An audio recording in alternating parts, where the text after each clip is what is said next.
थे VEEE के अंदर इलेक्ट्रिक मोटर्स के बारे में। तो इलेक्ट्रिक मोटर्स के बारे में आपने क्या पढ़ा था कि इसके अंदर जो आपके स्क्वेरल केज इंडक्शन मोटर होती है या स्लिप रिंग इंडक्शन मोटर होती है वो कैसे वर्क करती हैं और उनके अंदर क्या खासियतें होती हैं, क्या क्या उनके अंदर। एक अपने टॉपिक छोड़ दिया था कि कौन सी मोटर जो है वो हाईएस्ट टॉर्क जो है वो सबमिट करती है, हाईएस्ट टॉर्क वो आपको देती है।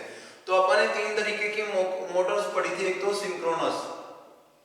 सिंक्रोनस मोटर पढ़ी थी,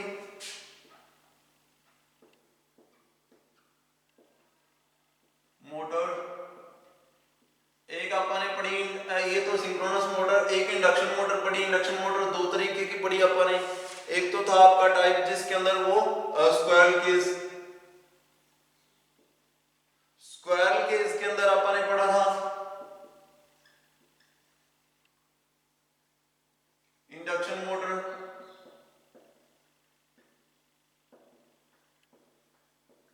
और दूसरा आपने पढ़ा था slip ring induction motor.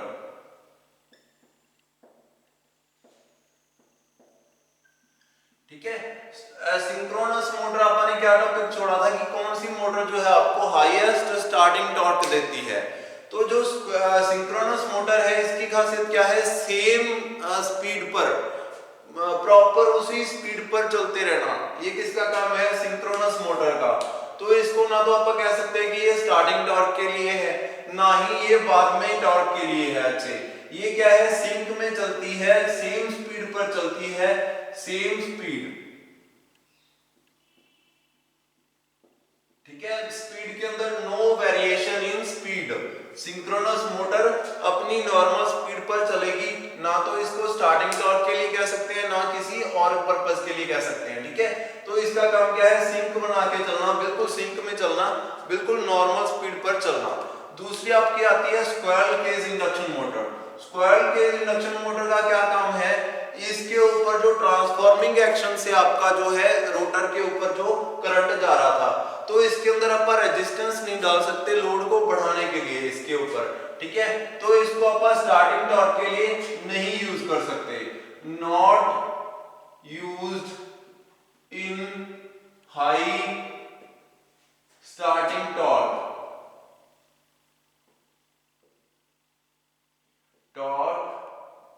Requirement.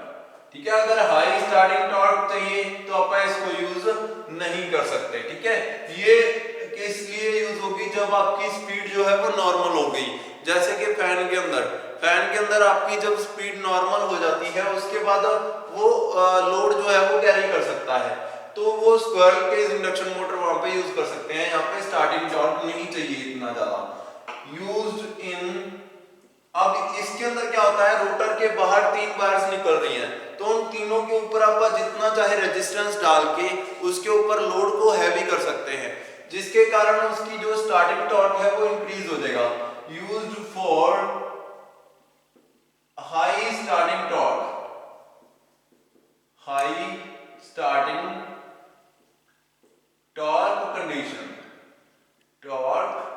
Condition.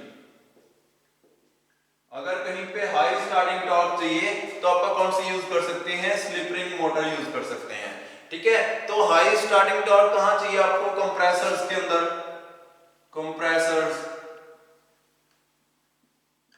ठीक है, जहां आपको और ज्यादा हैवी रेफ्रिजरेशन सिस्टम है उसके अंदर। ठीक है, रेफ्रिजरेशन के अंदर भी कंप्रेसर होते हैं, उसके अंदर भी आपको यही चाहिए। पंप्स के अंदर, अब पंप्स दो तरीके के होते हैं, एक तो लो स्टार्टिंग टॉर्क वाले, तो लो स्टार्टिंग टॉर्क वालों के लिए तो आप यूज करेंगे squirrel cage induction motor. High starting torque pumps, high starting torque pumps के लिए भी आप कौन सी यूज करेंगे, स्लिप रिंग इंडक्शन मोटर। ठीक है, और आपके पास बहुत सारी ऐसी चीजें पेपर वाला पूछेगा कि इसके लिए कौन सी मोटर यूज कर सकते हो। ठीक है, आपने क्या देखना है कि उसको आप कैसे, अपना पर्पस क्या है उसको लगाने का। अगर तो आपको लगे कि सिंक में चलना है, सिंक बनाना है, फिर तो आप यूज करेंगे सिंक्रोनस मोटर। अगर अपने पता चले कि वो क्या है, लो स्टार्टिंग टॉर्क वाली है, कोई स्टार्टिंग टॉर्क की रिक्वायरमेंट नहीं है, तो आप यूज करेंगे स्क्वेरल केज इंडक्शन मोटर। अगर आपको पता चले कि वो स्टार्टिंग टॉर्क भी हाई चाहिए उसके लिए, तो आप कौन सी यूज करेंगे, स्लिप रिंग इंडक्शन मोटर। ऐसे अपन 3 तरीके की मोटर्स जो है वो यूज करेंगे अलग अलग पर्पस के लिए। तो ये आप लोग देख लेना, ठीक है। बहुत सारी चीजें एग्जांपल देता है वो कि मान लो हाई स्टार्टिंग टॉर्क वाला पंप है, उसके लिए आप कौन सी मोटर यूज करोगे।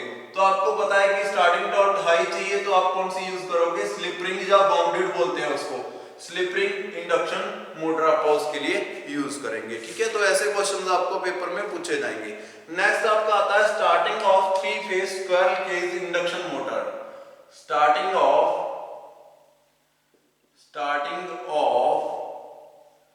3 phase squirrel cage. Squirrel cage की क्या खासियत थी, अपन ने क्या पढ़ा था, इसके अंदर सिर्फ 3 ही वायर्स बाहर आ रही होती हैं। स्क्वेरल केज इंडक्शन मोटर,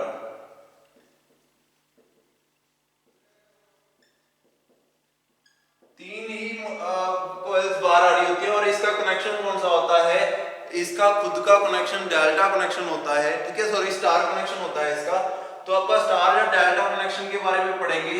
इसका खुद का कनेक्शन जो होता है वो ऐसे होता है, ये आ गया मोटर, मोटर के अंदर वाइंडिंग्स हैं ये, ठीक है।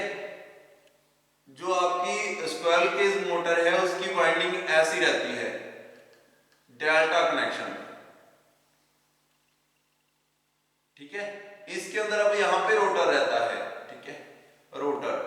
इसका काम क्या है, ध्यान दो। अब रोटर इसके अंदर आ गया, ये तीन इसके फेस हो गए, तीनों के अंदर से अपन ने स्क्वेरल केज इंडक्शन मोटर है, तो मैंने आपको बताया था कि इसका खुद का कनेक्शन कैसा रहता है, डेल्टा कनेक्शन रहता है। ये भी इन दोनों के बीच में फर्क होता है। अगर आपकी स्क्वेरल केज इंडक्शन मोटर है तो उसके स्टार्टर का जो कॉइल वो ऐसी रहेंगी। अगर वो आपका दूसरा स्लिप रिंग था, उसके अंदर जो रोटर है उसका कनेक्शन जो रहता है वो स्टार कनेक्शन रहता है, ठीक है। तो अब अपना डेल्टा कनेक्शन है यहाँ पे, आप इसको कैसे आप कनेक्ट करेंगे सप्लाई के साथ, तो 2 तरीके से आप स्टार्ट कर सकते हैं। 3 phase squirrel cage induction motor को 2 तरीके से स्टार्ट किया जा सकता है। फर्स्ट है आपका direct on line, direct on line, सीधा सप्लाई को लाइन से जोड़ देना, ठीक है, लाइन से सीधा सप्लाई को जोड़ देना, इससे आप इसको स्टार्ट कर सकते हैं। इसके लिए क्या क्या चीजें चाहिए होती हैं, ध्यान देना। मैं आपको इसका आप लाइन डायग्राम बनाते हैं। सबसे पहले ये आ गई आपकी स्क्वेरल केज इंडक्शन मोटर।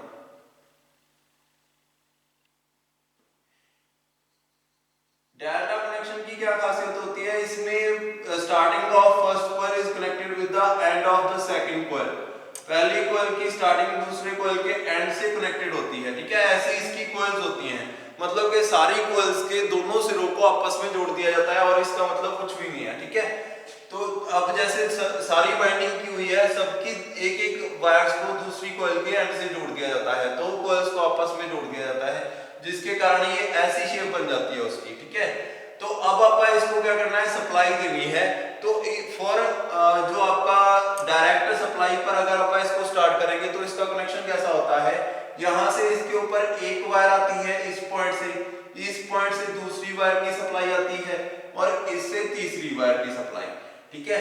अब यहाँ पे क्या किया जाता है, इसको मान लो ये आपकी कनेक्टेड होती है, यहाँ पे एक थर्मल जो होता है रेजिस्टेंस डाल दिया जाता है, जिसके कारण अगर ये बाय चांस ओवरलोड हो जाए कंडीशन, ठीक है, तो उसको कट करने के लिए एक छोटा सा यहाँ पे स्विच लगा दी जाती है।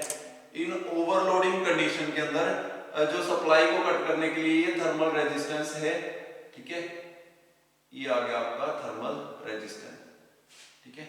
उसके बाद अब यहाँ पे क्या होता है, ये सप्लाई जो होती है इसको हीट करते हुए जाती है।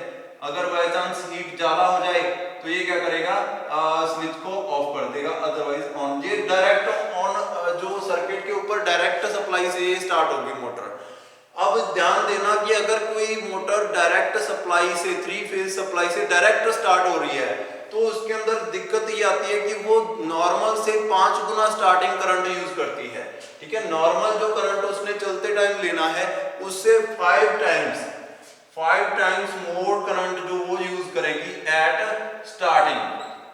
स्टार्टिंग के टाइम वो 5 गुना ज्यादा करंट लेगी, ठीक है, 5 गुना ज्यादा वोल्टेज वो कंज्यूम करेगी, ठीक है, करंट सॉरी। तो इतना ज्यादा करंट, इतना ज्यादा लोड सप्लाई के ऊपर अगर हैवी मोटर होगी तो वो सारी दूसरी मोटर्स को बंद कर देगी, ठीक है। तो अपन इसके लिए ये डायरेक्ट वाला कब यूज करते हैं, जब आपकी कंडीशंस नॉर्मल हो, छोटी मोटर हो, 5 हॉर्स पावर तक की मोटर हो, तभी आप इसको यूज कर सकते हैं, ठीक है। उसके बाद ये कनेक्शन जाता है स्विच के साथ। यहां पे आती है आपकी स्विच। वो स्विच कुछ ऐसी होती है कि उस स्विच के ऊपर अब यहां पे क्या लगी रहती हैं, क्लोजिंग पेयर्स लगी रहती हैं। ये थोड़ा सा दूर रहती हैं इनसे। ये कब इनके साथ जाके लगेंगी, जब ये मोटर स्टार्ट होगी। यहां से होता है आपका फेस स्टार्ट, ठीक है। यहाँ पे ये कनेक्शन जाता है फेस के साथ। जो आपके जो बाहर से इलेक्ट्रिसिटी आ रही है वो लाइंस, लाइन 1, लाइन 2, लाइन 3, आप इसको R बाई B लिख सकते हो, ठीक है। यहाँ पे ये तीनों होगी आपकी लाइंस। अब आपका ये जो स्टार्टर होता है ये कैसे वर्क करता है, यहाँ पे होता है एक प्लंजर, एक नो वोल्टेज कोयल बोलते हैं, एक कोयल यहाँ पे लगी रहती है, उस कोयल को बोलते हैं नो वोल्टेज कोयल, NVC बोलते हैं उसको, ठीक है।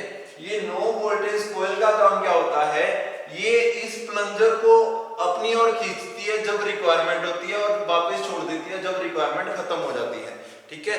तो इसका काम क्या है, स्विच को ऑन ऑफ करना है। इसको थोड़ा सा दूर बना लेते हैं और प्लंजर को थोड़ा सा लंबा, ताकि इसके अंदर जो और पार्ट्स आएंगे वो भी आपको बताऊंगा कि कैसे वर्क करते हैं,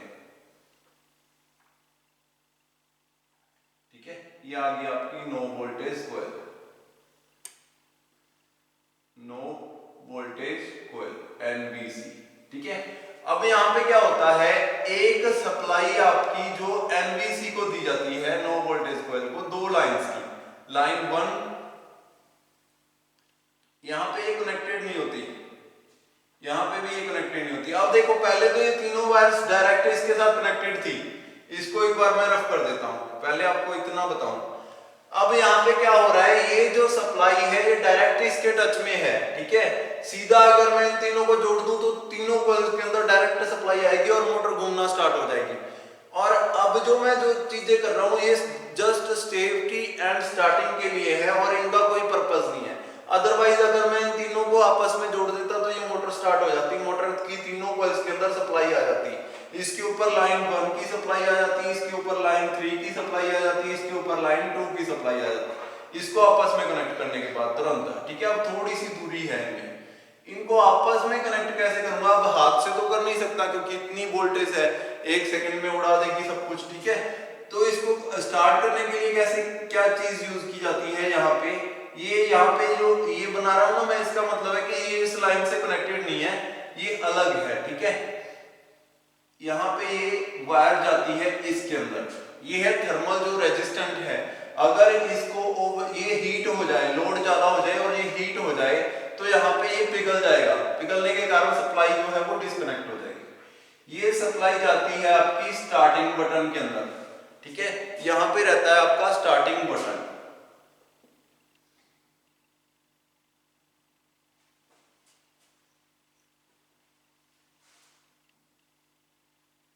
ये आ गया आपका स्टार्टिंग बटन यहाँ पे, ठीक है। स्टार्टिंग बटन जो है वो इस तरफ ऐसे दूर रहता है, जब आपने स्टार्ट करना है इसको ये तभी स्टार्ट होगा, ठीक है।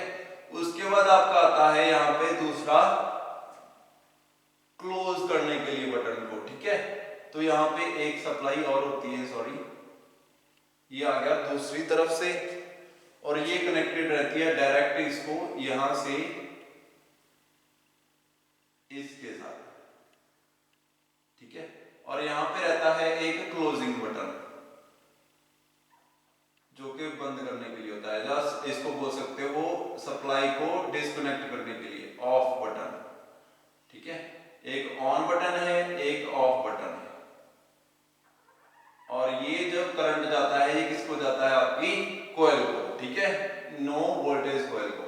और दूसरी सप्लाई इसको मिलती है डायरेक्ट लेन 3 से, ठीक है। अब ध्यान दो कि कैसे वर्क करता है। यहाँ पे एक और क्लोजिंग बटन रहता है, पेयर रहती है एक, ध्यान देना। अब कैसे वर्क करता है, ये बिल्कुल सिंपल वर्किंग है, आपने कुछ भी नहीं करना।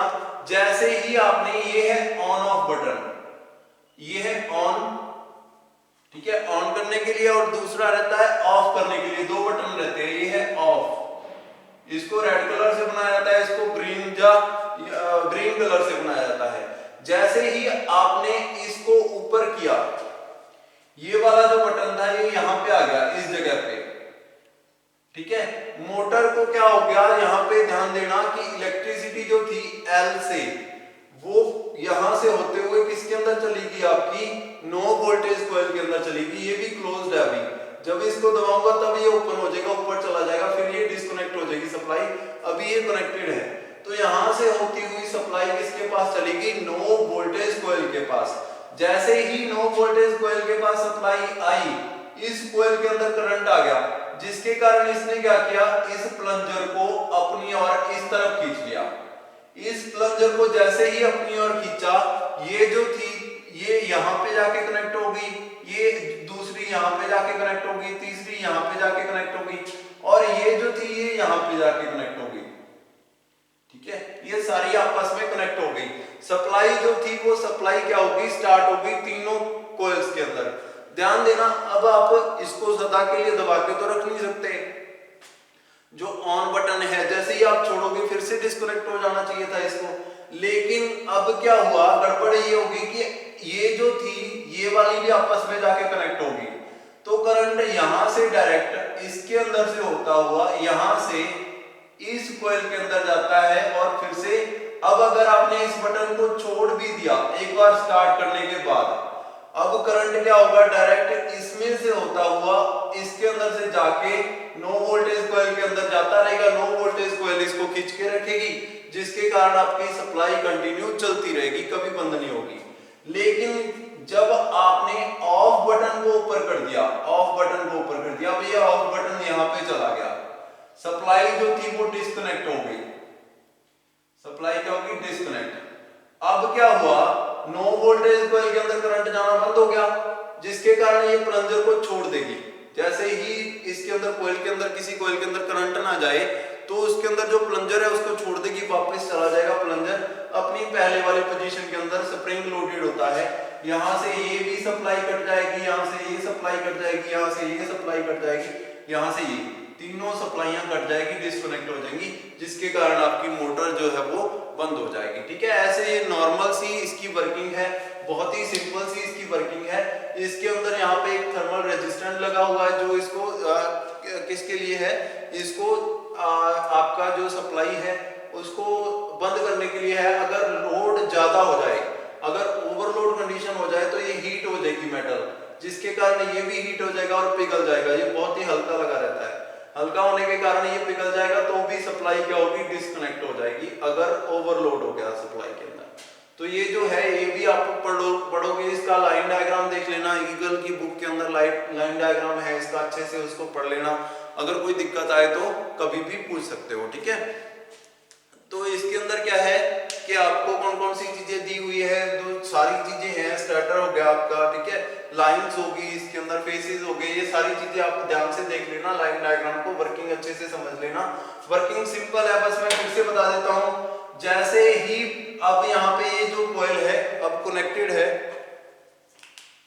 आपने जैसे ही ऑन वाला बटन दबाया, ऑन वाला बटन दबाते ही ये जो ऑन जो सप्लाई थी वो कहां चलेगी आपकी, ये जो सप्लाई थी यहां से कनेक्ट हो गई।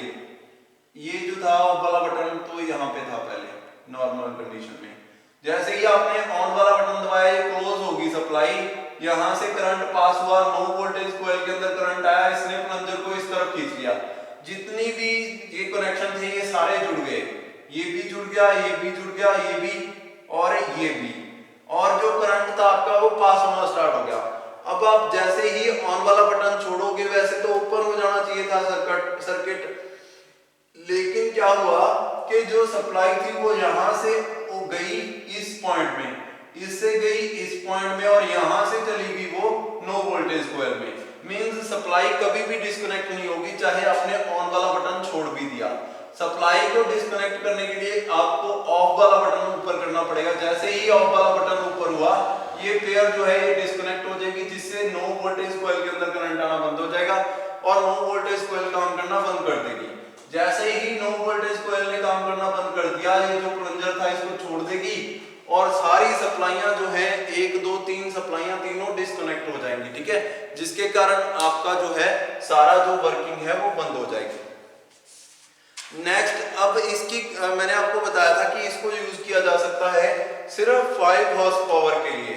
इसको यूज किया जाता है अप टू 5 हॉर्स पावर के लिए, उससे ज्यादा यूज नहीं किया जा सकता, क्योंकि अगर डायरेक्ट आपने लाइन से जोड़ दिया इस कनेक्शन को, इस मोटर को, 5 हॉर्स पावर से बड़ी मोटर है, तो ये सब मोटर्स उस लाइन के अंदर जितनी भी मोटर्स होंगी सारी को बंद कर देगी, इतना ज्यादा एम्पियर यूज करती है।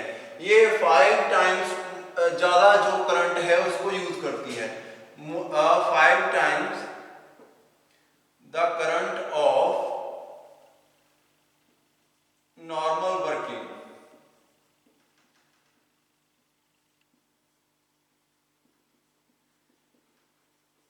Eight starting. अगर आप डायरेक्ट कनेक्ट कर रहे हो मोटर को, तो वो 5 गुना ज्यादा करंट ले रही है एट स्टार्टिंग टाइम। ये चीज याद रखना कि आप ऐसे कनेक्शन तो कर दोगे डायरेक्ट ऑनलाइन कनेक्शन। पहले अपन 2 तरीके से स्टार्ट करते हैं मोटर को।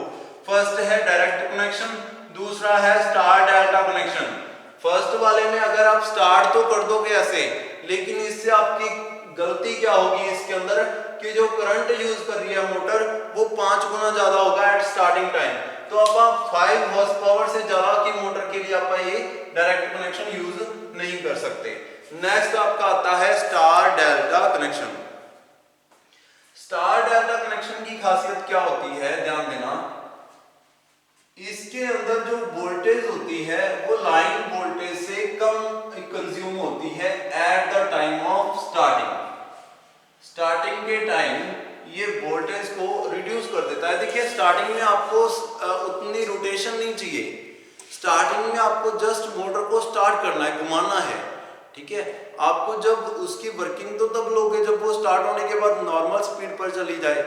तो क्यों ना आप उसको एक ऐसे कनेक्शन में सेट करें पहले कि वो स्टार्ट हो जाए पहले नॉर्मली, जो कम वोल्टेज के ऊपर स्टार्ट हो जाए।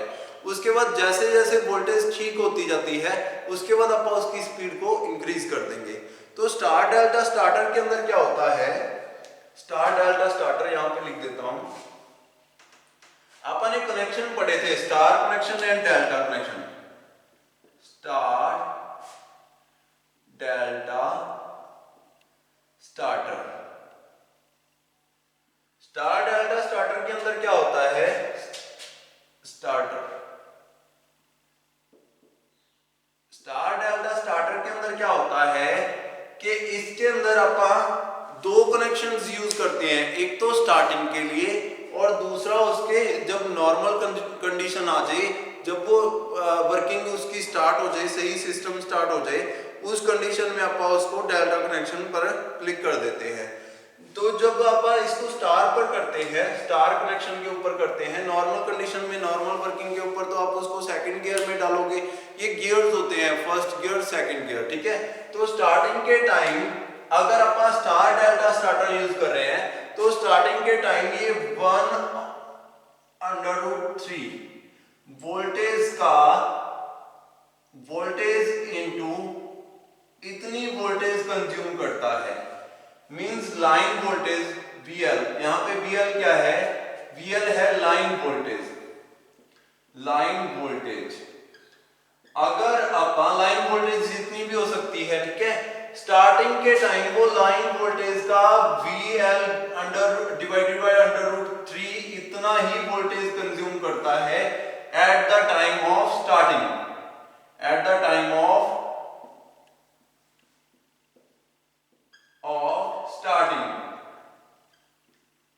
स्टार्टिंग के टाइम उसको वोल्टेज को, वो वोल्टेज का अगर आप पार्ट बनाए √3 कर दे, वोल्टेज को डिवाइड कर दे लाइन वोल्टेज को, जितनी वोल्टेज आएगी उतनी ही वोल्टेज वो स्टार्टिंग के टाइम यूज करता है, जिसमें VL क्या है, लाइन वोल्टेज है। तो ये इसकी खासियत है स्टार डेल्टा स्टार्टर की।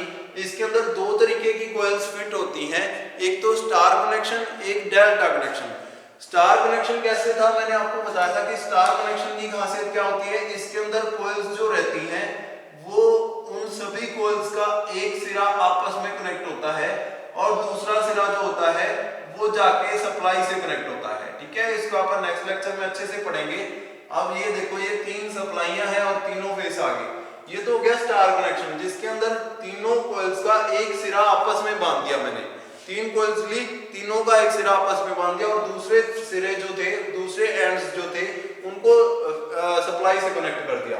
और दूसरा जो होता है उसके अंदर कौन सा होता है, डेल्टा कनेक्शन के अंदर मैंने आपको बताया था कि जब the one end of one coil is connected with the second end of second coil, एक की स्टार्टिंग दूसरे के एंड से कनेक्ट हो। अब जैसे ये इसकी स्टार्टिंग है 1 2 1 2 1 2, इसकी स्टार्टिंग, इसका एंड इसकी स्टार्टिंग से कनेक्टेड है, इसका एंड इसकी स्टार्टिंग से कनेक्टेड है, इसका एंड इसकी स्टार्टिंग से कनेक्टेड है। ठीक है, ऐसे आप जब कनेक्ट कर दें और तीनों सिरे, तीनों एंड्स से आप 3 लाइंस कनेक्ट कर दें, लाइन R Y B, ये है दूसरा कनेक्शन। अब स्टार डेल्टा स्टार्टर ने क्या करना होता है, ये दोनों कनेक्शन बनाने होते हैं। एक के ऊपर तो लोड जो है वो वेरी करता रहता है। स्टार्टिंग के टाइम आप एक कनेक्शन यूज करेंगे, उसको जब वो नॉर्मल लोड पर आ गई, नॉर्मल स्पीड पर आ गई तो दूसरा कनेक्शन यूज करेंगे। तो स्टार डेल्टा स्टार्टर क्या काम करता है, ये तो स्टार डेल्टा कनेक्शन हो गए, ये तो करने होंगे अपने को जब अपन मोटर को स्टार्ट करेंगे, स्टार्ट और रन करेंगे। स्टार डेल्टा स्टार्टर का काम क्या होता है, इन दोनों कनेक्शंस को बनाना। एक बार तो वो स्टार कनेक्शन बनाएगा जब रिक्वायरमेंट होगी, एक बार वो डेल्टा कनेक्शन बनाएगा। बहुत ही सिंपल वे में अपन ने एक बटन दबाया स्टार कनेक्शन, अपन ने एक बटन दबाया डेल्टा कनेक्शन, अपन ने एक बटन दबाया मोटर बंद हो जाएगी। ठीक है, ऐसी कंडीशंस बनाने के लिए आपका जो यूज होगा वो कौन सा होगा, स्टार डेल्टा स्टार्टर यूज होगा। नेक्स्ट लेक्चर में आप पढ़ेंगे कि स्टार डेल्टा स्टार्टर कैसे वर्क करता है और इसके अंदर क्या क्या चीजें होती हैं। इसके अंदर जो इसकी लाइन डायग्राम बना के आप इसको, इसकी वर्किंग और कंस्ट्रक्शन पढ़ेंगे। आज के लिए आप इतना ही पढ़ते हैं, बाकी नेक्स्ट लेक्चर के अंदर करेंगे। Thank you.